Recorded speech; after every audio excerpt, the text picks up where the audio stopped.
है आप सब। स्वागत है आप सभी लोग का आपके अपने चैनल नवीन एजुकेशन एकेडमी पर।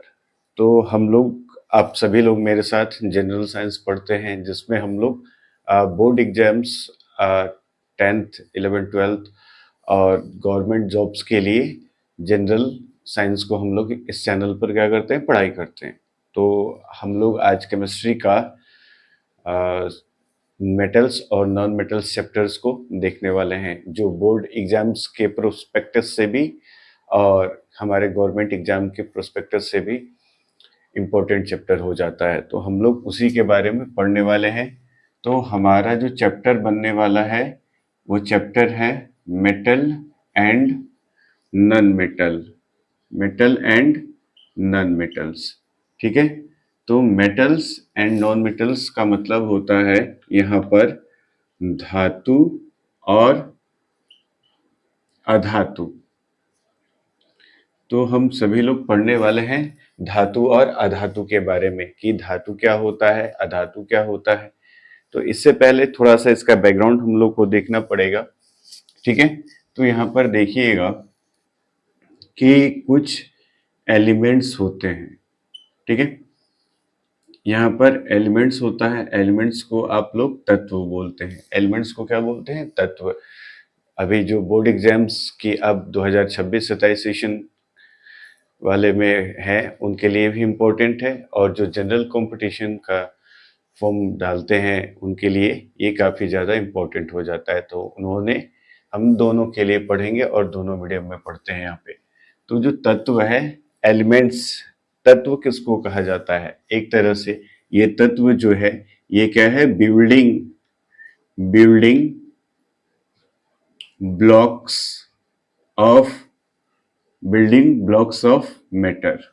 ठीक है, ये जो एलिमेंट होता है वो क्या होता है? Building blocks of matter. जैसे हम लोग बायो में पढ़ते हैं, बायोलॉजी में, जीव विज्ञान में पढ़ते हैं कि हमारा शरीर जो है उसका जो स्मॉलेस्ट यूनिट है, सबसे छोटी इकाई, जैसे कोशिका के बारे में पढ़ते हैं कि सेल इज द स्ट्रक्चरल का मतलब हमारे बॉडी को क्या करने वाला? स्ट्रक्चर, एक सही संरचना प्रदान करने वाला। और दूसरा जो होता है फंक्शनल यूनिट, यानी कि हमारे बॉडी में जो भी मैंने क्लासेस आपको बायो में पढ़ाया है अभी तक, जो बोर्ड एग्जाम्स और ये गवर्नमेंट एग्जाम्स दोनों के लिए बहुत ही मस्ट है। ठीक है, तो मैंने उस समय आपको वहाँ पे बताया था कि ये क्या होता है कि सेल्स होता है, सेल्स के बाद टिश्यू होते हैं, टिश्यू के बाद ऑर्गन होता है, ऑर्गन के बाद ऑर्गन सिस्टम यानी कोशिका, कोशिका के बाद उत्तक, उत्तक के बाद अंग, अंग के बाद अंग तंत्र। और उन्हीं सभी अंग तंत्रों का वीडियो मैंने आपको क्या किया है, ये इन सभी की क्लास मैंने दी है, और बहुत अच्छे से लगभग हर जितने भी ऑर्गन सिस्टम हैं, उन हर ऑर्गन सिस्टम में जो भी पार्ट कंसिस्ट हैं, जो भी उनका फंक्शन है, कार्य है, वो सारे वीडियोस में मैंने आपको क्या किया है, प्रोवाइड किया हुआ है डीपली। ठीक है, तो आप वहां पर देख सकते हैं उसको, वीडियो जाकर प्लेलिस्ट बनी हुई है नवीन एजुकेशन एकेडमी, आप सर्च कीजिएगा, सर्च करके प्लेलिस्ट में जाइए, और प्लेलिस्ट में आपको बायो के जो भी इम्पोर्टेंट लाइफ प्रोसेस से जो भी जैव क्रियाएं होती हैं, जो भी ऑर्गेनिज्म है, तो उन ऑर्गेनिज्म में जो भी ऑर्गन सिस्टम वर्क करते हैं उनसे रिलेटेड वीडियो डाली गई है, तो आप उसको देख सकते हैं। तो मैं यहाँ पे समझा रहा था, देखिए जैसे मैं कह रहा हूँ यहाँ पर सेल की बात कर रहा हूँ, किसकी बात कर रहा हूँ? कोशिका के बारे में बात कर रहा हूँ। तो ये क्या होता है? किसी भी ऑर्गेनिज्म का स्ट्रक्चरल यूनिट होता है। क्या होता है? स्ट्रक्चरल यूनिट होता है, फंक्शनल यूनिट होता है, एक स्ट्रक्चरल यूनिट होता है और फंक्शनल यूनिट होता है। तो ठीक उसी तरह से एलिमेंट्स क्या होता है? तो ये बिल्डिंग ब्लॉक्स ऑफ मैटर होता है, तो ये सबसे छोटा यूनिट है। तो ठीक उसी तरह से हम लोग मैटर को इस प्रोस्पेक्टस में समझते हैं, यानी कि एलिमेंट्स को इसी प्रोस्पेक्टस में समझते हैं कि जो एलिमेंट्स होता है ये क्या होता है? Building blocks of matter. जैसे सेल जो हो जाएगा हमारे बॉडी का, क्या हो जाएगा? बिल्डिंग ब्लॉक्स हो जाएगा। ये बात दो स्पष्ट रूप से समझ में आ गया कि आखिर मैंने एलिमेंट्स को यहाँ पर बिल्डिंग ब्लॉक्स क्यों लिखा है। ये मैंने एग्जाम्पल के लिए आपको समझाया था, अभी समझाया कि कैसे इसको आप देखते हैं किस प्रोस्पेक्टस के रूप में इसको क्या कीजिएगा, देखिएगा कैसे इसको समझते हैं, ये समझाने के लिए मैंने बताया। ठीक है, कॉन्सेप्ट समझना बहुत जरूरी है, क्वेश्चंस रटना इंपॉर्टेंट नहीं है, क्योंकि अब जो एजुकेशन सिस्टम हमारा है, अभी 9th के जो बुक्स चेंज हुई है 10th में, उसमें कुछ चैप्टर्स को रिड्यूस भी किया है, रेशनलाइज किया गया है, उसको थोड़ा देख लीजिएगा। लेकिन यहाँ पर ये एलिमेंट्स क्या हो गया, बिल्डिंग ब्लॉक्स ऑफ मैटर हो जाता है। एलिमेंट्स क्या हो गया, बिल्डिंग ब्लॉक्स ऑफ मैटर। तो अब यहाँ पर देखिएगा कि जो हमारा एलिमेंट्स है, इसका जो है टोटल नंबर ऑफ एलिमेंट्स, यहाँ पर देख लीजिए कि total number of elements, total number of elements, जो टोटल नंबर ऑफ एलिमेंट्स है, अभी कमेंट करके बताइए। और यहाँ पर देखिए टोटल नंबर ऑफ एलिमेंट्स कितने हो जाते हैं, 118, यानी कि अभी तक मॉडर्न पीरियोडिक टेबल में जो मेंडलीव के द्वारा प्रिपेयर्ड किया गया है, ठीक है, तो आप कमेंट में बता सकते हैं कि फादर ऑफ केमिस्ट्री कौन है। ठीक है, तो जो मेंडलीव ने मॉडर्न पीरियोडिक टेबल तैयार किया है, उसमें अभी तक 118 एलिमेंट्स को जगह दिया गया है। ठीक है, तो उन्हीं 118 एलिमेंट्स को यहाँ पर हम क्या करते हैं, क्लासिफाई कर देते हैं। किस चीज के रूप में क्लासिफाई करते हैं, तो एक मेटल्स के रूप में हम देख लेते हैं। जो सेकंड आपका हो जाता है, इसको हम नॉन मेटल्स के रूप में देखते हैं, नॉन मेटल्स के रूप में देखते हैं। और जो तीसरा आपका हो जाता है, इसे हम लोग मेटलॉइड्स के रूप में क्या कर रहे हैं, देख रहे हैं। ठीक है, तो यहाँ पर हम लोग मेटल्स को देख रहे हैं कि मेटल का मतलब धातु और नॉन मेटल्स का मतलब अधातु, और ये मेटलॉइड्स जिसमें मेटल्स और नॉन मेटल्स दोनों की क्या होती हैं, प्रॉपर्टीज एक्सेप्ट क्या होती है, एग्जिस्ट होती है। मेटलॉइड्स क्या होता है, exist both property, exist both property of metals and non metals।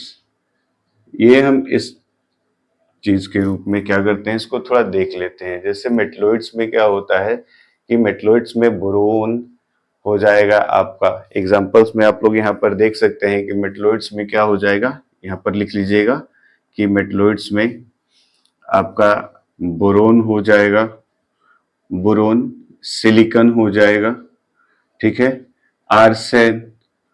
Arsenic हो जाएगा, आर्सेनिक हो जाएगा। फिर इसके बाद जर्मेनियम भी आप लोग क्या कर सकते हैं, लिख सकते हैं। यहाँ पर एक और लिख लीजिए, जर्मेनियम, जर्मेनियम, ठीक है, और ETC मतलब आगे भी और हो सकते हैं। तो मेटलॉइड्स के बारे में मैंने क्या बताया कि मेटलॉइड्स क्या होता है कि जिसमें दोनों चीजें क्या कर रही हो, एग्जिस्ट कर रही हो, मेटल्स की भी प्रॉपर्टी एग्जिस्ट करती हो और नॉन मेटल्स की भी प्रॉपर्टी एग्जिस्ट करती हो। तो इसके एग्जांपल्स में आप बोरॉन, सिलिकॉन और आर्सेनिक और जर्मेनियम को देख लीजिएगा। ठीक है, अब यहाँ पर ये जो मेटलॉइड्स जो होता है, याद रखिएगा ये जो हमारा मेटलॉइड्स है, ये किस ब्लॉक में एग्जिस्ट करता है, तो पी ब्लॉक में। याद रखिएगा कि मेटलॉइड्स जो है ये पी ब्लॉक में एग्जिस्ट करता है। मेटलॉइड्स जो है किस ब्लॉक में एग्जिस्ट करता है, तो पी ब्लॉक में एग्जिस्ट करता है। और कैसा दिखेगा, आपको जिगजैग में दिखने को मिल जाएगा, है ना। कैसा अरेंजमेंट होता है, तो यानी थोड़ा टेढ़ी मेढ़ी जो लकीरें बनती हैं, यानी कि जिसको एक को यहाँ पर, सपोज मैंने एक को यहाँ पर रखा, दूसरा आपका मान लो यहाँ हो गया, तीसरा यहाँ पर हो गया, और चौथा जो है यहाँ से नेक्स्ट यहाँ बन गया। तो यहाँ से एक जो लाइन बन रही है कि यहाँ से इस तरह की जो जिगजैग लाइन बन रही है, इसी के बारे में मैं बताना चाह रहा हूँ कि जो आपका मेटलॉइड्स है, ये मेटलॉइड्स जो है किस ब्लॉक में आता है। जैसे मैंने अभी पीरियोडिक टेबल की बात की है, तो पीरियोडिक टेबल में ही क्या होते हैं, उसमें 4 ब्लॉक्स होते हैं, S, P, D, F, ठीक है, और उसमें ग्रुप्स होता है, पीरियड्स होते हैं, जिनसे क्या होता है, आपसे क्वेश्चंस पूछे जा सकते हैं कि सपोज मान लीजिए कौन सा, जैसे हाइड्रोजन है तो हाइड्रोजन का एटॉमिक नंबर 1 होता है, ठीक। और जैसे इसको पूछा जाएगा कि पीरियोडिक टेबल में इसका कहाँ स्थान है, तो हाइड्रोजन को कहाँ रखा गया है, S ब्लॉक में रखा गया है। हाइड्रोजन को कहाँ रखा गया है, S ब्लॉक में रखा गया है। और ठीक उसी तरह से जो भी ये सब मेटलॉइड्स हैं ये सभी क्या हैं, एलिमेंट्स हैं। एलिमेंट्स का क्लासिफिकेशन किए तो एक ग्रुप हमारे सामने मेटलॉइड्स का निकल के आता है जो पी ब्लॉक में एग्जिस्ट करते हैं, जिसमें मेटल्स और नॉन मेटल्स की दोनों प्रॉपर्टीज होती है, जिसमें बोरोन, सिलिकॉन, आर्सेनिक और जर्मेनियम और भी एक्सेट्रा के रूप में, एग्जाम्पल्स के रूप में। तो ये first point, second point, third point और ये फोर्थ पॉइंट। मेटलॉइड से क्या होता है, 4 पॉइंट्स। नाम क्या होता है, इंपॉर्टेंट होता है। एग्जाम्स में क्वेश्चन पूछ लिए जाते हैं 4 ऑप्शन देकर। आपसे पूछ लिया जाएगा यहाँ पर कि निम्न में से कौन सा जो है ये क्या है, मेटलॉइड्स है। या कोई मेटलॉइड्स का नाम रखकर आपसे पूछा जा सकता है कि हाँ ये पी ब्लॉक में है या कि ये किस ब्लॉक में है। तो यहाँ पर ये याद रखिएगा, जब आप कभी पीरियोडिक टेबल खुद से भी बनाते हैं तो ये याद रखना जरूरी है, ठीक है। अब यहाँ पर हम लोग देख लेंगे, अब मेटलॉइड्स के बाद थोड़ा स्टार्ट करते हैं, मेटल्स पर आते हैं। तो मेटल्स जो है याद रखिएगा, तो जैसे मेटलॉइड्स पी ब्लॉक में पाया गया है उसी तरह से मेटल्स का भी ब्लॉक ये आपका एस ब्लॉक में है, डी ब्लॉक में है और एफ ब्लॉक में है। यानी कि जो मैक्सिमम नंबर ऑफ मेटल्स हैं, यानी कि ज्यादा से ज्यादा जो आपके धातु की संख्या है वो किस ब्लॉक में एग्जिस्ट कर रही है, तो ये एस ब्लॉक में, डी ब्लॉक में और एफ ब्लॉक में एग्जिस्ट करती है। पी ब्लॉक में भी करते हैं, लेकिन पी ब्लॉक में ज्यादातर कौन होते हैं, नॉन मेटल्स होते हैं। यानी कि जो नॉन मेटल्स है उनका ब्लॉक जो होगा वो पी ब्लॉक होगा। नॉन मेटल्स जो होगा ज्यादा किस ब्लॉक में एग्जिस्ट करते हैं, तो पी ब्लॉक में। पी ब्लॉक में मेटल्स भी हैं लगभग नंबर और हाँ लगभग 8 जो एलिमेंट्स हैं, जिसमें एग्जांपल में बता देता हूँ मैं आपको। एल्युमिनियम हो जाएगा, गैलियम हो जाएगा, टेलुरियम हो जाएगा, ये सारा जो है ये मेटल्स हैं जो कहाँ पाए जा रहे हैं, कहाँ एग्जिस्ट कर रहे हैं, तो ये एग्जिस्ट कर रहे हैं पी ब्लॉक में। लेकिन ज्यादातर पी ब्लॉक में कौन एग्जिस्ट करता है, तो नॉन मेटल्स एग्जिस्ट करते हैं। तो ये जो इनका ब्लॉक हुआ, ब्लॉक, तो यहाँ पर देखिएगा कि मेटल्स का ये ब्लॉक हो गया, लेकिन यहाँ पर याद रखिएगा कि पी ब्लॉक में 8 मेटल्स हैं। पी ब्लॉक में 8 मेटल्स हैं, जिसमें मैंने अभी बताया कि क्या हो गया, एल्युमिनियम, गैलियम, टेलुरियम, इस तरह के करके बिस्मथ, है ना। तो ये सारी जो है वो मेटल्स में आ रही हैं, ठीक है। अब दूसरा जो है ये देखिएगा, इसके एग्जांपल्स को थोड़ा देख लीजिएगा। एग्जांपल्स में एल्युमिनियम कह सकते हैं, ठीक है। फिर आयरन कह सकते हैं, Fe, ठीक है। फिर यहाँ पर सिल्वर कह देते हैं, Ag अर्जेंटम जिसको बोलते हैं, Au गोल्ड जिसको हम लोग क्या कहते हैं, ऑरम कह रहे हैं यहाँ पर। इसी तरह से कॉपर हो जाएगा जिसको Cu कह रहे हैं हम, ठीक है। तो ये एग्जाम्पल्स हो गए। नॉन मेटल्स में आप यहाँ पर नॉन मेटल्स के एग्जाम्पल को देख लीजिएगा। अब देखिए, अब हम लोग क्या कर रहे हैं कि इसको पढ़ते कैसे हैं, तो 2 आधार पे पढ़ते हैं। एक मेटल्स और नॉन मेटल्स को हम लोग फिजिकल प्रॉपर्टीज के आधार पे पढ़ते हैं, यानी कि भौतिक गुण के आधार पे पढ़ते हैं, और दूसरा रासायनिक गुण के आधार पे पढ़ते हैं, ठीक है। तो सबसे पहले जब हम लोग अब पढ़ेंगे तो किसके बारे में पढ़ेंगे, तो मेटल्स और नॉन मेटल्स का जो फिजिकल प्रॉपर्टीज होता है, भौतिक गुण होता है, उसको देख लेंगे। तो हम ये मेटल्स को देख लेंगे, ठीक इसका अपोजिट जो होता है क्या हो जाता है, नॉन मेटल्स होता है। लेकिन इसमें क्या है, हम लोग को ज्यादा से ज्यादा क्या पढ़ना पड़ेगा, एक्सेप्शन पढ़ना पड़ेगा, और क्वेश्चंस वहीं से पूछे जाते हैं, ठीक है ना। तो चलिए अब हम लोग देख रहे हैं यहाँ पर कि पी ब्लॉक में यहाँ पर इसका एग्जाम्पल लिख लीजिए। पहले यहाँ पर आ गया कार्बन जिसको सी बोलते हैं, फिर यहाँ पर जो है ये हो जाएगा आपका सल्फर, ठीक है।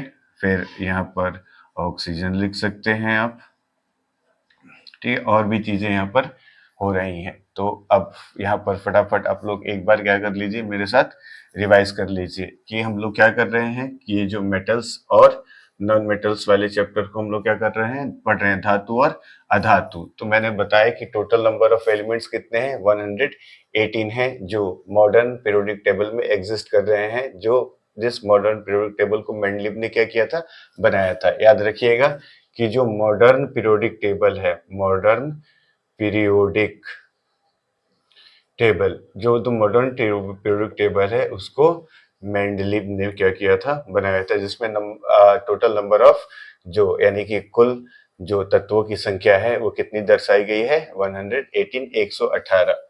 ठीक है। फिर इसके बाद हमने कहा कि मेटल्स का क्लास एलिमेंट्स का क्या करते हैं, तत्वों का वर्गीकरण करते हैं। तो पहला वर्गीकरण धातु के रूप में, दूसरा वर्गीकरण अधातु के रूप में, और तीसरा अर्ध धातु के रूप में यानी मेटलॉइड्स के रूप में किया गया है। तो सबसे पहले मैंने कहा कि जो मेटलॉइड्स है वो आपको किस ब्लॉक में मिल रहे हैं, तो पी ब्लॉक में मिलेंगे। और किस उनका अरेंजमेंट कैसा होगा, तो जिगजैग लाइन में उनका अरेंजमेंट होगा।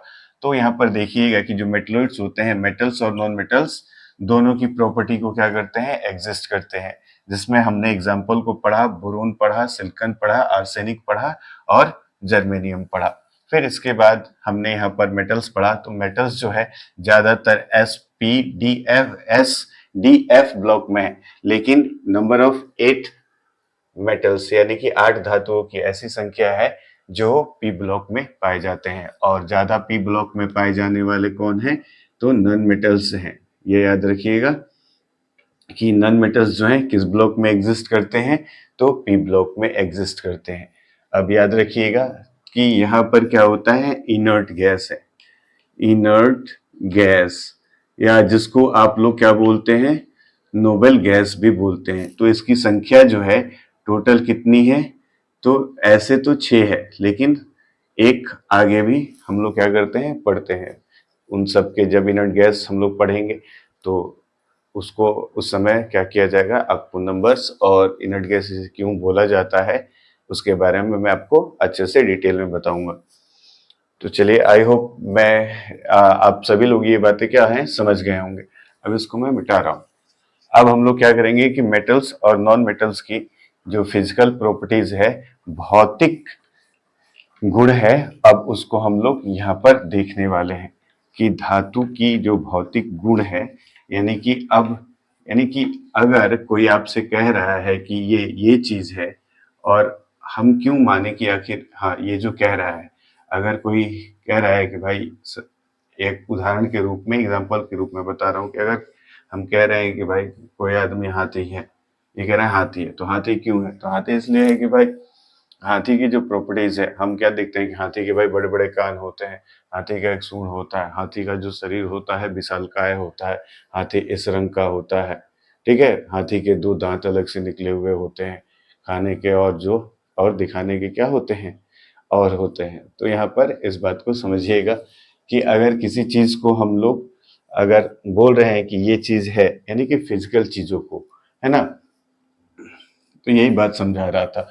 तो हम लोग क्या करेंगे, यहाँ पर देखेंगे कि physical property physical property of metal, physical properties of metal, यानी कि धातुओं का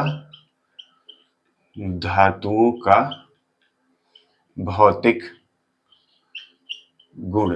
बिल्कुल आराम से एक एक करके पॉइंट बाय पॉइंट हम लोग पढ़ने वाले हैं। ठीक है। तो सबसे पहले है कि मेटल्स आर, यानी कि जो धातुएं होती हैं वो क्या होती हैं, ठोस होती हैं। और इससे धातुएं जो होती हैं रूम टेम्परेचर पर क्या है, ठोस होती हैं। जैसे कहने का मतलब मेरा ये है कि जैसे आयरन है, ठीक है, तो रूम टेम्परेचर पर क्या होगा, वो आयरन के रूप में होगा। लेकिन जैसे जैसे हम क्या करेंगे, टेम्परेचर को राइज करेंगे, तो उसका क्या होने वाला है, स्टेट, अवस्था जो है उसकी क्या होती है, बदलने लगती है। तो फिर यहाँ पर एक और चीज देख रहे हैं कि ये फिजिकल प्रॉपर्टीज ऑफ मेटल है। हमने क्या कहा कि धातुओं के भौतिक गुण को सामान्यतः यह समझिए कि अगर मैं बोर्ड को छुपा रहा हूँ तो ये फिजिकल चीज है। क्लियर हो गया। तो अब यहाँ पर वही चीज देखने वाले हैं कि किसी चीज का अपीयरेंस कैसा है। अब उसके अपीयरेंस के आधार पर उसके शेप, साइज या फिजिकल है कि नहीं, इस तरह का टच करके, तो ये तरह का कि हम क्या गेस कर पाते हैं कि ये क्या चीज है। ठीक है। तो दो तरह से, एक फिजिकल प्रॉपर्टीज को पढ़ेंगे और एक केमिकल प्रॉपर्टीज को पढ़ेंगे। ठीक है ना। तो अब देखिएगा, पहला प्रॉपर्टीज होता है कि metals are hard, metals are hard and solid in nature, and solid in nature. बहुत अच्छा है। देखिए क्या कह रहा है कि मेटल्स जो है हार्ड होता है और क्या होता है, सॉलिड। यानी यहाँ पे लिखेंगे कि धातुएं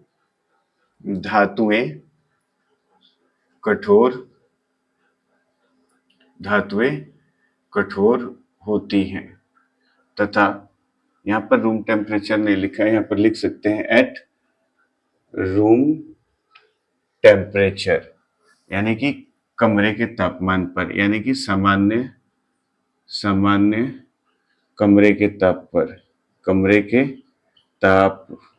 सामान्य कमरे के ताप पर मतलब अभी जो इस रूम का टेम्परेचर है नॉर्मल, यानी कि बाहर जाएंगे जो हमारा नॉर्मल टेम्परेचर है उसी टेम्परेचर के बारे में बात हो रही है कि जो मेटल्स है वो क्या है, हार्ड है और सॉलिड इन नेचर है, यानी कि धातुएं कठोर होती हैं और क्या होती हैं, सॉलिड होती हैं, ठोस होती हैं। जब आप 9th क्लास में होंगे या इसके पहले भी, और या वेदर आप गवर्नमेंट जॉब्स क्या करते हैं, प्रिपरेशन करते हैं, तो उसके समय भी यहाँ पर कुछ चीज़ें पूछ ली जाती हैं, एक्सपेरिमेंट एक्टिविटीज़ वगैरह भी होती हैं बोर्ड वगैरह में, तो उसको वो अलग है, लेकिन यहाँ पर दूसरे ढंग से देखते हैं कि धातुएं कठोर होती हैं तथा कमरे के तापमान पर तथा सामान्य कमरे के तापमान पर ठोस होती हैं। ठीक है। अब इसमें क्या हो जाता है, कुछ एक्सेप्शन हो जाता है, अपवाद हो जाता है। तो यहाँ पर देखिए कि अब क्या यहाँ पर एक्सेप्शन होता है, यानी कि यहाँ पर अपवाद है। तो अपवाद को याद रखना क्या होता है, बहुत ज्यादा जरूरी है यहाँ पर। जैसे कि मैंने पहले अभी 2 मिनट पहले बात किया था कि जो यहाँ पर एक्सेप्शन है उसको याद रखना क्या होता है, जरूरी है। तो इसमें हम लोग 2 चीजों को देखते हैं। पहला कौन सा आपका हो जाएगा कि सोडियम और पोटेशियम। यहाँ पर किसके बारे में बात कर रहे हैं हम लोग, सोडियम के बारे में बात कर रहे हैं। सोडियम जिसे आप लोग Na यानी कि सिंबल के रूप में दिखाते हैं, सोडियम और पोटेशियम, सोडियम तथा पोटेशियम। पोटेशियम यहाँ पर के लिख रहे हैं, के मतलब केलियम। जो पोटेशियम का लैटिन नेम होता है वो क्या होता है, कैलियम होता है। पोटेशियम का लैटिन नेम क्या हो जाता है, कैलियम हो जाता है। और सोडियम का क्या हो जाता है लैटिन नेम, यहाँ पर Na लिखे हैं ना यहाँ पर Na, तो इसका मतलब क्या होगा, नाइट्रियम हो जाता है। तो ये यहाँ पर सोडियम का लैटिन नाम क्या हो जाएगा, नाइट्रियम हो जाएगा, और पोटेशियम का लैटिन नाम क्या हो जाता है यहाँ पर, कैलियम हो जाता है। ठीक है। तो अब जो है, तो यहाँ पर लिखते हैं कि को चाकू से काटा जा सकता है, को चाकू से काटा जा सकता है, काटा जा सकता है, यानी कि टू कट विथ नाइफ, यानी कि चाकू से क्या काटा जा सकता है, यानी कि सोडियम और पोटेशियम को काटा जा सकता है। इसका मतलब है कि सोडियम और पोटेशियम क्या है, सॉफ्ट होते हैं, इसलिए ना चाकू से इजीली रूप से काट पा रहे हैं।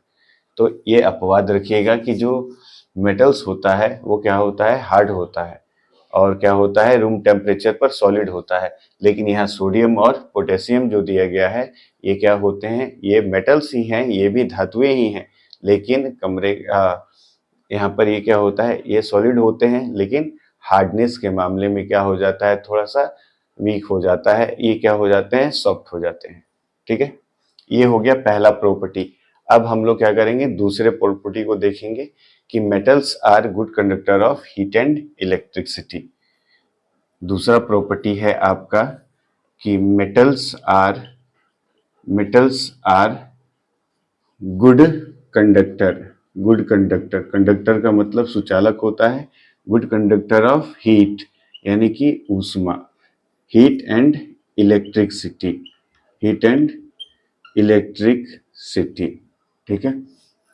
तो यहाँ पर हम लोग देख रहे हैं कि जो धातुएं होती हैं, धातुएं यहाँ पर लिखिएगा ऊष्मा तथा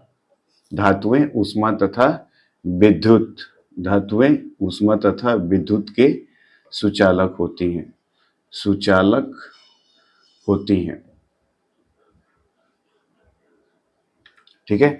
जो धातुएं होती हैं वो क्या होती हैं, गुड कंडक्टर होती हैं यहाँ पर, यानी कि सुचालक होती है किसकी, ऊष्मा और विद्युत के।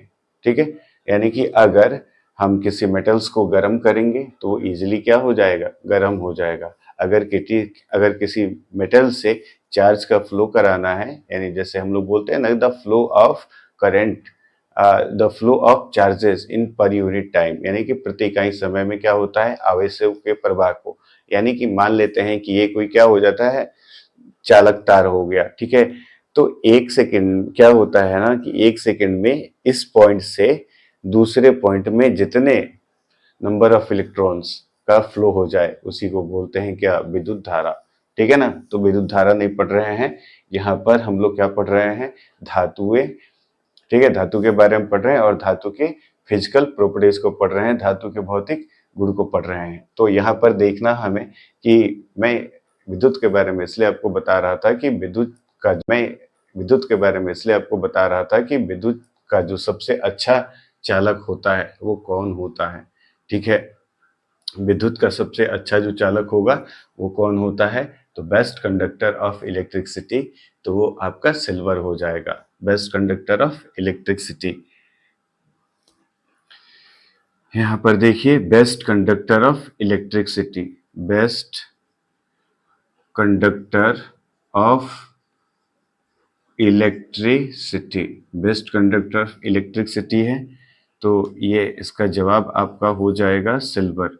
तो सिल्वर जो है ये आपका क्या होता है, बेस्ट कंडक्टर होता है, यानी कि चांदी, चांदी जो है, चांदी कहिए, या इसका जो सिंबल होता है वो एजी होता है। ठीक है ना, तो एजी जो है ये क्या होता है, इलेक्ट्रिसिटी का बेस्ट कंडक्टर होता है। एजी जो है वो क्या है, इलेक्ट्रिसिटी का बेस्ट कंडक्टर हो जाता है। अब देखिए, आपसे सवाल पूछा जा सकता है कि यानी कि थर्मल, इसके आधार पे उसको मैं आपको करवा रहा हूँ, ऊपर लिखता हूँ यहाँ पे, ये पहले पॉइंट को मैं मिटा रहा हूँ।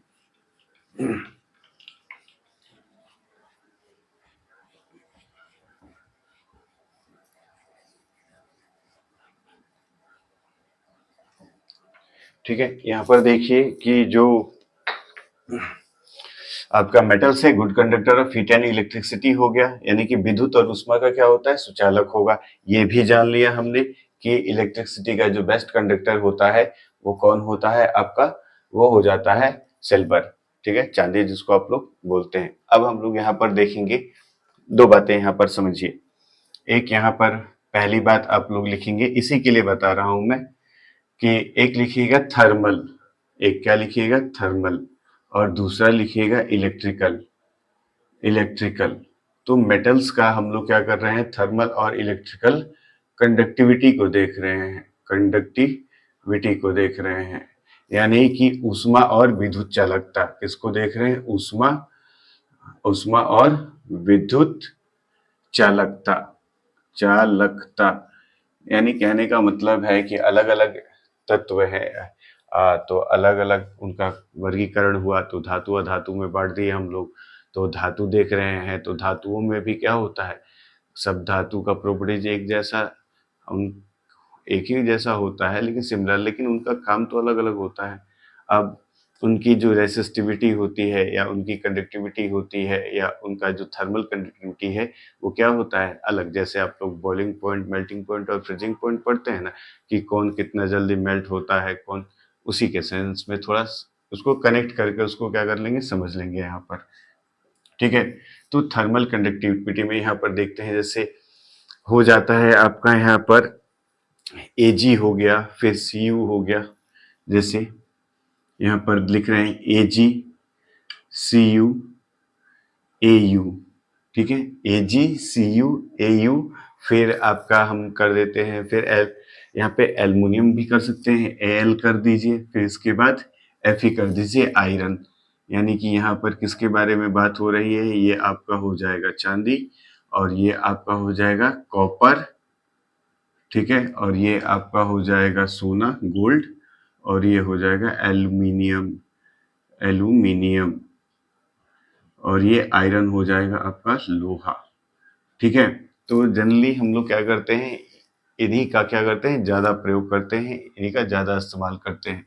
तो अब यहाँ पर देखी जाएगी कि इन सभी मेटल्स में, इन सभी धातुओं में सबसे ज़्यादा कंडक्टिविटी किसकी है, यानी कि सबसे अच्छा जो है कौन कंडक्ट करता है, चालकता जो है किसकी सबसे बेस्ट है। तो यहाँ पर सबसे जो बेस्ट है वो कौन काम करता है, अभी मैंने बताया इलेक्ट्रिसिटी के लिए कौन है सबसे बेस्ट। तो इलेक्ट्रिसिटी के आधार पे हम लोग देख रहे हैं यहाँ पर, और थर्मल कंडक्टिविटी के आधार पे। तो सबसे पहले क्या होता है आपका Ag सबसे बेस्ट है, फिर इसके बाद कॉपर, फिर इसके बाद आपका Au, फिर इसके बाद एल्युमिनियम, फिर इसके बाद आयरन। यानी कि सबसे जो बेस्ट कंडक्टिविटी वाला मेटल है वो क्या हो जाता है आपका Ag हो जाता है। तो ये क्या है, एक सीरीज है, यानी कि घटते क्रम में, यानी कि घटते क्रम में, घटते क्रम में, डिक्रीजिंग ऑर्डर में, डिक्रीजिंग ऑर्डर। ठीक है, डिक्रीजिंग ऑर्डर में मैंने यहाँ पे लिख दिया। जैसे जैसे हम लोग क्या करेंगे, राइट साइड की तरफ बढ़ते जाते हैं, वैसे वैसे क्या होती है, इनकी जो थर्मल और इलेक्ट्रिकल कंडक्टिविटी होती है वो कम होती जाती है। ठीक है, सबसे बेस्ट ये आपका सामने रहा। ठीक है, तो अब हम लोग इसको क्या करेंगे, रफ करेंगे, और नेक्स्ट जो है उसको हम लोग देखने का काम करेंगे। अब जो हमारा नेक्स्ट पढ़ने वाले हैं, तो मेलिएबिलिटी और डक्टिलिटी को पढ़ने वाले हैं कि मेलिएबिलिटी और डक्टिलिटी क्या होती है। तो जो मेलिएबिलिटी होती है जिसको क्या करते हैं, जब किसी धातु को लेते हैं और उसको क्या करते हैं, हैमर से, हथौड़े से उसको पीट पीट कर क्या करते हैं, थीन सीट के रूप में, पतली चादर के रूप में उसको क्या करते हैं, कन्वर्ट कर देते हैं, बना देते हैं। दूसरे वो अपना ना स्टेट चेंज कर रहा है, ठीक है, ना वो किसी नए फॉर्म में आ रहा है, बस उसके साथ क्या किया जा रहा है, फिजिकल छेड़खानी की जा रही है। किस प्रकार की, तो उसको बार बार क्या किया जा रहा है, हैमरिंग किया जा रहा है, उसको पीटा जा रहा है उस मेटल्स को, तब वो किस रूप में हो जा रहा है, तो थीन सीट के रूप में हो जा रहा है, पतली चादर के रूप में हो जा रहा है। तो यहाँ पर लिखिएगा, जो हमारा थर्ड पॉइंट हम लोग पढ़ने वाले हैं कि metals are malleable, metals are malleable and ductile, metals are malleable and ductile, यानी कि धातुएं जो होती हैं ये आघात वर्धन्य, धातुएं जो होती हैं क्या होती हैं, धातुएं, धातुएं आघात, आघात वर्धन्य, आघात वर्धन्य तथा तन्य होती हैं। ठीक है, तो यानी कहने का मतलब है, मेलिएबल का मतलब है कि उसको हम किस रूप में बदल सकते हैं, थीन सीट के रूप में बदल सकते हैं। मेलिएबल का मतलब क्या होता है कि मेटल्स आर मेलिएबल एंड डक्टिल का मतलब है धातुएं आघात वर्धन्य तथा तन्य होती हैं। यानी कि धातुओं को क्या किया जा सकता है, पीट पीट के पतले चादर के रूप में, या फिर उसको पतली तार के रूप में क्या किया जा सकता है। डक्टिल का मतलब ये होता है, तन्य का मतलब उसको तान तान के खींच के क्या किया जा सकता है, थीन वायर के रूप में बनाया जा सकता है। और मेलिएबल का मतलब, और इनके इस गुण को क्या कहते हैं, मेलिएबिलिटी और डक्टिलिटी। ठीक है, क्या कहते हैं इसको, ये तो इसका क्या हो गया, प्रॉपर्टी हो गया, लेकिन इस प्रॉपर्टी को क्या नाम दिया गया है, तो मेलिएबल के साथ मेलिएबिलिटी और डक्टिल के साथ डक्टिलिटी। तो यहाँ पर जैसे अब ये मेलिएबल के लिए हम आपको एग्जांपल बता रहे हैं यहाँ पर कि जो मेलिएबल है, मेलिएबल, तो मेलिएबल के लिए जो एग्जांपल है, जैसे हम लोग क्या करते हैं, एल्युमिनियम फॉइल रोटी लपेट कर लंच में ले जाते हैं ताकि वो क्या रहे, गर्म रहे, है ना। तो यहाँ पर क्या है, एल्युमिनियम एक मेटल है, उसको हमने पीट पीट के क्या किया, उसको थीन शीट के रूप में बना दिया और उसमें रोटी लपेट कर लंच में लेकर जाते हैं, तो ताकि वो क्या करे, मेटल्स आर गुड कंडक्टर। तो थोड़ा उस तरह का कॉन्सेप्ट हम लोग यूज करके रोटी खाते हैं। ठीक है, तो मेलिएबल जो है, तो मेलिएबल में क्या हो जाएगा, aluminium foil, aluminium, aluminium foil. ठीक है, एल्युमिनियम फॉइल हो सकता है, सिल्वर का भी फॉइल हो सकता है। ठीक है, मिठाई वठाई के रूप में हम लोग क्या करते हैं, उसको खाते हैं ना। और यहाँ पे एल्युमिनियम फॉइल के साथ साथ आप लोग यहाँ पे गोल्ड फॉइल भी लिख सकते हैं, गोल्ड फॉइल, यानी कि चांदी का पत्थर होता है, या चांदी का पतरा बोल सकते हैं। ठीक है, अब यहाँ पर एक और चीज याद रखिएगा कि जो मोस्ट मेलिएबल और मोस्ट डक्टिल मेटल है, जो मोस्ट मेलिएबल और मोस्ट डक्टिल मेटल है, तो यहाँ पर लिख सकते हैं आप लोग, नोट करके लिख लीजिएगा। यहाँ पर नोट करके क्या लिखना है, नोट करके आपको लिखना है कि सोना, सोना, सोना का मतलब यहाँ पर गोल्ड का बात हो रहा है। जो सोना है ये सबसे अधिक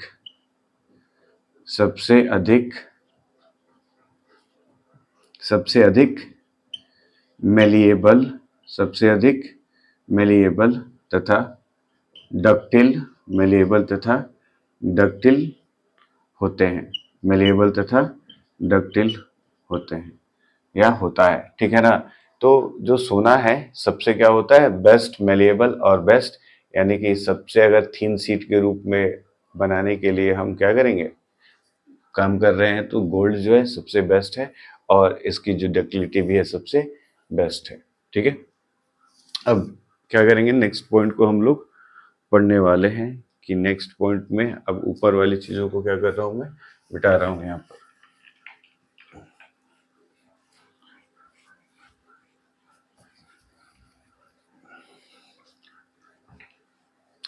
अब हम लोग देखने वाले हैं और 2-3 प्रॉपर्टीज रह रही है, उसको देख लेंगे, फिर हमारा काम क्या हो जाएगा। इसको भी मैं मिटा दे रहा हूँ, ठीक है। अब जो हम लोग का नेक्स्ट यहाँ पर होने वाला है वो हम लोग अब लोग देखेंगे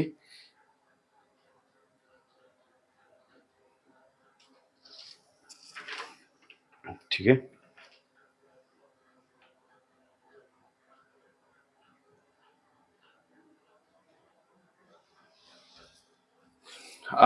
जो चौथा पॉइंट है यहाँ पर देख लीजिए कि metals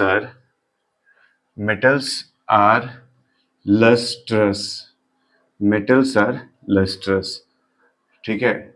so we can use as making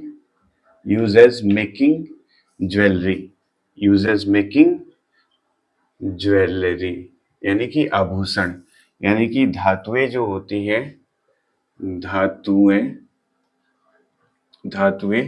क्या होती हैं, चमकीली, धातुएं चमकीली होती हैं। चमकीली होने का मतलब है कि उनका जो अपीयरेंस होता है वो क्या होता है, शाइनी होता है। मेटल्स का जो अपीयरेंस होता है वो कैसा होता है, शाइनी अपीयरेंस होता है, चमकीला होता है। वहीं अगर हम धातुओं का देखेंगे तो उनका अपीयरेंस कैसा होता है, तो डल होता है, ठीक है, जिसको धूसर बोलते हैं। एक है कि कलर देखते हैं तो उसमें ब्राइटनेस, उस तरह की चीजों को क्या होता है, अट्रैक्टिव लगती है, और एक चीज क्या होता है, धूसर होती है ना, वही बात कर रहा हूं मैं। तो मेटल्स जो है लस्ट्रस होती हैं और इनका इस्तेमाल हम लोग क्या करते हैं, ज्वेलरी बनाने के रूप में करते हैं।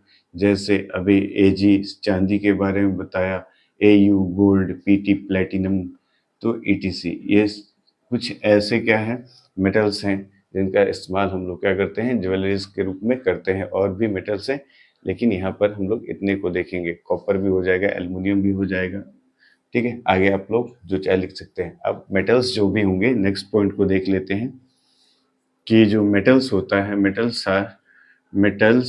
हैव मेटेलिक, या आप इसको सोनोरस भी बोल सकते हैं, सोनोरस साउंड, यानी कि क्या होता है कि धातुओं के पास क्या होती है, धातुई ध्वनि होती है। धातुओं के पास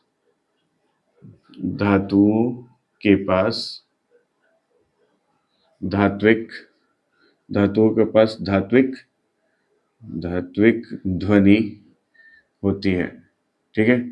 यही कारण है, जैसे एग्जाम्पल में रूप में मंदिर सभी लोग जाते हैं, ठीक है, वहां पर क्या करते हैं, बेल रिंग करते हैं, घंटी को क्या करते हैं, बजाते हैं।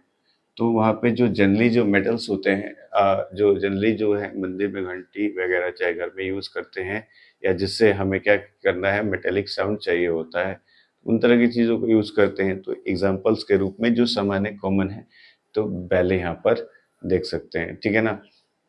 अब देखेंगे कि मेटल्स जो है, अब नेक्स्ट जो है, अब उसको देख रहे हैं हम लोग। 5 प्रॉपर्टीज हो गए, अब छठी प्रॉपर्टीज को हम लोग क्या करेंगे, देखते हैं कि जो मेटल्स है, जैसे पहले वाले में ही मैंने बताया था, ये मेटल्स की हम लोग क्या कर रहे हैं, छठे प्रॉपर्टी को देख रहे हैं कि generally metals are solid in room temperature, तो यहाँ पर क्या होगा कि धातुएं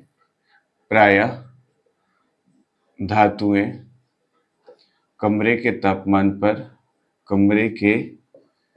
तापमान पर ठोस होती हैं, ठीक है। लेकिन यहाँ पर एक मरकरी है, ठीक है, जो रूम टेम्परेचर पर, ठीक है, वो क्या होता है, लिक्विड होता है। यहाँ पर लिख लीजिएगा एक्सेप्शन में, अपवाद में लिखिएगा। अपवाद में क्या लिखना है, तो अपवाद में आपको लिखना है यहाँ पर मरकरी, जिसको आप लोग Hg बोलते हैं। जैसे मैंने आप सभी लोगों को बताया था कि क्या बोलते हैं कि सोडियम का लैटिन नेम क्या होता है, नेट्रियम होता है, पोटेशियम का कैलियम होता है, और उसी तरह से मरकरी का भी कुछ लैटिन नाम है। मैंने सिंबल लिख दिया है, आप कमेंट करके मुझे बताइएगा कि इसका जो लैटिन नेम होता है मरकरी का, वो क्या होता है, ठीक है। तो एक्सेप्शन में क्या है, मरकरी, तो लिखेंगे मरकरी धातु कमरे के तापमान पर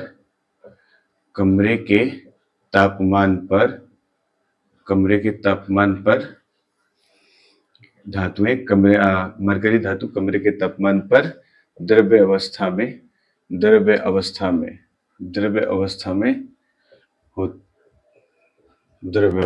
होता है, यानी कि लिक्विड स्टेट में होता है। द्रव्य अवस्था का मतलब यहाँ पर क्या है, तो लिक्विड स्टेट के रूप में यहाँ पर होता है।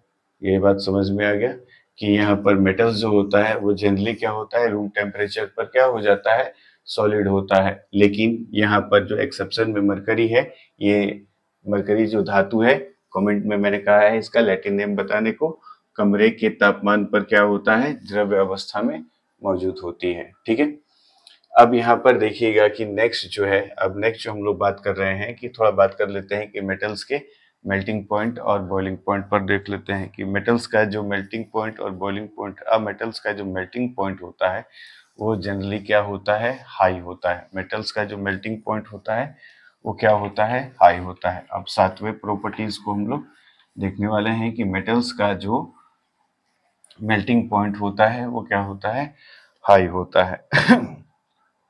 यहाँ पर लिखेंगे, सातवां प्रॉपर्टीज है यहाँ पर कि metals have high melting point,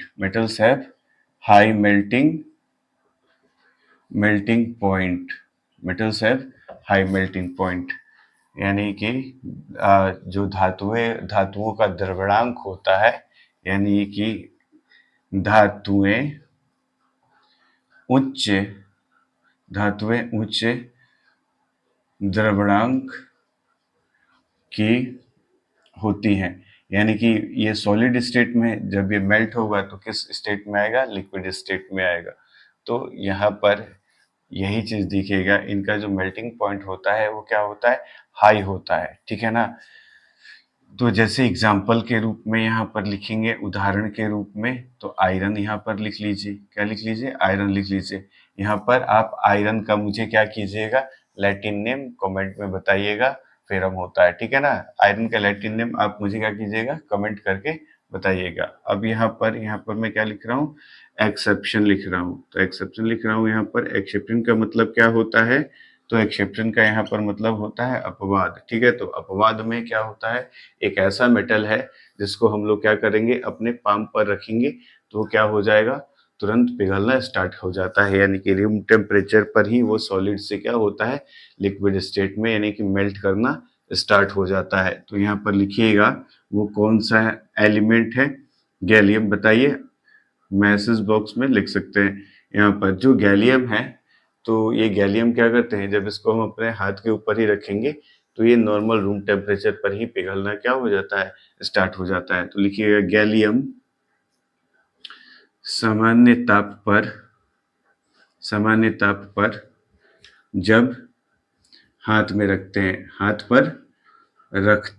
जब हाथ पर रखते हैं तो पिघलना शुरू हो जाता है, पिघलना शुरू हो जाता है। ठीक है, ये बात याद रखिएगा। अब इसके साथ साथ एक लास्ट पॉइंट रह रहा है, उसको देखेंगे हम लोग।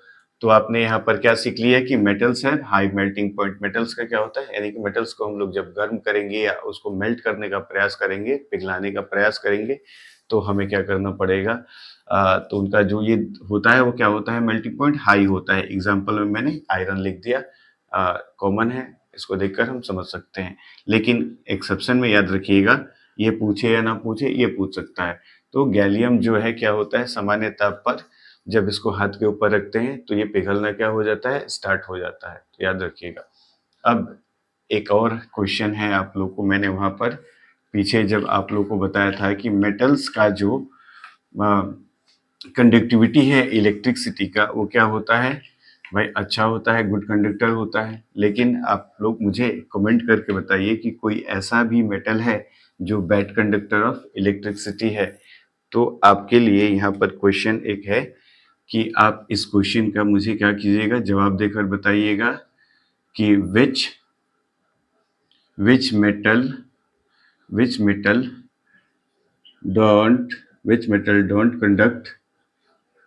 don't conduct electricity। ठीक है, यानी कि कौन सा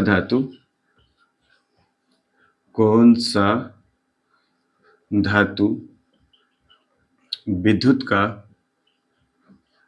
का कुचालक होता है। कौन सा धातु विद्युत का कुचालक होता है। ठीक है, इसका आंसर जो है ये मुझे आप क्या करिएगा, कमेंट कीजिएगा। ठीक है, इसका आंसर मुझे कमेंट आप कीजिए। ठीक है, अब इसका लास्ट एक पॉइंट रह रहा है, इसका लास्ट पॉइंट आप लोग देख लीजिए, जो 8वां पॉइंट है कि मेटल्स हैव हाई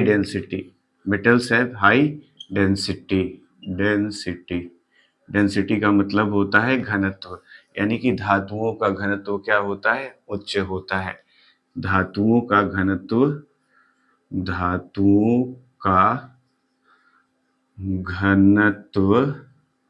उच्च होता है। धातुओं का घनत्व क्या होता है, उच्च होता है। धातुओं का घनत्व क्या होता है, उच्च होता है। ठीक है, लेकिन दो ऐसे मेटल हैं एक्सेप्शन में, याद रखिएगा ये भी कि ये इम्पोर्टेंट है। वही वाले आप लोग शुरू में इन दोनों नाम को क्या कर चुके हैं, शुरू में पढ़ चुके हैं। दोनों का नाम मैंने क्या किया, बताया है। जैसे आप लोग जानते हैं कि भाई हल्की चीज़ें जो होती हैं वाटर पे क्या करती हैं, फ्लोट करती हैं। जो भारी चीज़ें होती हैं वो पानी में सिंक कर जाती हैं, डूब जाती हैं। तो जनरली उसको हम समझते हैं, लेकिन वहाँ पर क्या होता है, थोड़ा डेंसिटी के बारे में हम लोग को जानना क्या है, ज़रूरी है। क्यों ज़रूरी है, क्योंकि यहाँ पर हम लोग पढ़ रहे हैं कि मेटल्स की जो डेंसिटी होती है वो क्या होती है, हाई होती है। और उसका कारण यहाँ पर ये हो जाता है, जैसे मैं अब उदाहरण में बता रहा था कि भारी चीज़ें डूब जाती हैं। डूबती इसलिए हैं क्योंकि उनका डेंसिटी क्या होता है, ज़्यादा होता है। और जिनकी डेंसिटी कम होती है, किससे कंपेयर कर रहे हैं, वाटर से। यानी कि अगर कोई चीज़ वाटर में डूब जा रही है तो उसकी डेंसिटी जो है, उसका घनत्व जो है, जल से क्या है, अधिक है। और जो पानी में तैर रही है वो क्या है, उसका जो घनत्व है वो क्या हो रहा है, जल से कम है, इसलिए वो तैर पा रही है। और कुछ यहाँ पर आर्किमिडीज के प्रिंसिपल वगैरह आप लोग पढ़िएगा, या जब मैं आपको क्लास में पढ़ाऊंगा तब मैं इस चीज़ को क्या करूँगा, और भी ज़्यादा क्लियर कर दूंगा। ठीक है, तब तक आप यहाँ पर देखिए, दो नाम आ रहा है वापस से फिर। पहला नाम आपका हो जाएगा सोडियम और दूसरा नाम आपका हो जाएगा यहाँ पर पोटेशियम। ठीक है, ये क्या करते हैं, जल के ऊपर तैरते हैं। जल के ऊपर क्या करते हैं, तैरते हैं। ठीक है ना। तो यहाँ पर आज का ये जो क्लास है यहीं पर हम लोग क्या करेंगे, रोकेंगे। अब जो नेक्स्ट वीडियो आएगी, अगर नॉन मेटल्स की फिजिकल प्रॉपर्टीज की वीडियो अगर नहीं आती है तो क्या करना है, जो भी 8 पॉइंट्स हमने मेटल के फिजिकल प्रॉपर्टीज के रूप में पढ़ना है सब में नोट लगा देना, काम आपका हो जाएगा। लेकिन उसमें कुछ एक्सेप्शन है, उसको मैं करवाऊंगा, ठीक है। तब तक के लिए आपको, हाँ, कुछ स्टूडेंट हैं जैसे उनका रिक्वेस्ट है कि मैं उनको एड्रेस नहीं करता, मैं नोटिस सभी लोगों को करता हूँ, लेकिन हमें पढ़ना है इसलिए मैं थोड़ा बात नहीं कर पाता हूँ आपसे। लेकिन मुझसे कनेक्ट होने के लिए, हमारे चैनल को अपना समझने के लिए, और ठीक है, तो मोहन है, नैन्सी है, प्रवीण है, इसके बाद और भी दो चार, ये सारे जो स्टूडेंट्स हैं ये सारे ऑफलाइन स्टूडेंट्स हैं जो हमसे ऑफलाइन, हमारे इंस्टीट्यूट में ऑफलाइन हम लोगों से पढ़ते हैं। हम लोग ज़्यादातर थोड़ा ऑनलाइन, अभी कम ऑफलाइन, बोर्ड्स वगैरह एग्जाम्स से, इसलिए थोड़े डिस्टर्बेंस की वजह से हमारी वीडियो जो है नहीं बच्चों के साथ हम लोग को सेंटर्स पर, अभी हाल फिलहाल में ही आज आरा के जैन कॉलेज में बीपीएससी टीआरई 4.0 के लिए काफ़ी समय से आप लोग देख रहे हैं कि बार बार गवर्नमेंट के द्वारा नोटिफिकेशंस लगभग 1.5 साल का समय बीत चुका है। बिहार का जो शिक्षा विभाग है, जो शिक्षा मंत्री हैं, आज उनका क्या किया गया कि जुलूस थोड़ा निकाला गया।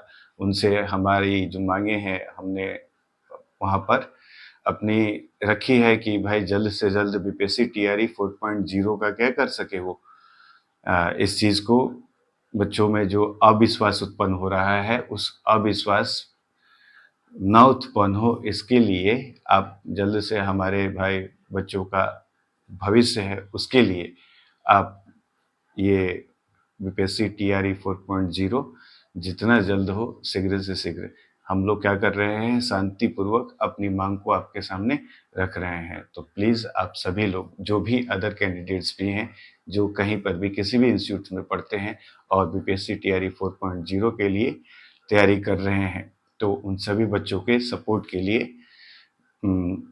आप लोग भी आवाज़ उठाइए, ताकि हमारी मांग जो है बार बार पहुंच तो रही है लेकिन वो एग्जीक्यूट नहीं हो पा रही है। तो थोड़ा जो हमारे जैन कॉलेज में आज पढ़ने वाले हमारे स्टूडेंट्स जो हैं, जो ऑफलाइन ज़्यादा कनेक्टेड हैं, ठीक है, तो हम सभी लोगों ने मिलकर आज थोड़ा अपनी मांग को क्या किया, ताकि हमारी आवाज़ थोड़ा एक, हमने अपने स्तर से अपने मांग को रखने का प्रयास किया है, और इसमें किसी प्रकार की अभद्रता नहीं थी। हम चाहेंगे कि सरकार क्या करे, हमारी मांगों को पूरा करे और हमारा फ्यूचर जो है, हमारे लिए जॉब्स क्या करे, सिक्योर करे। थैंक यू, मिलते हैं अगले क्लास में। नमस्ते।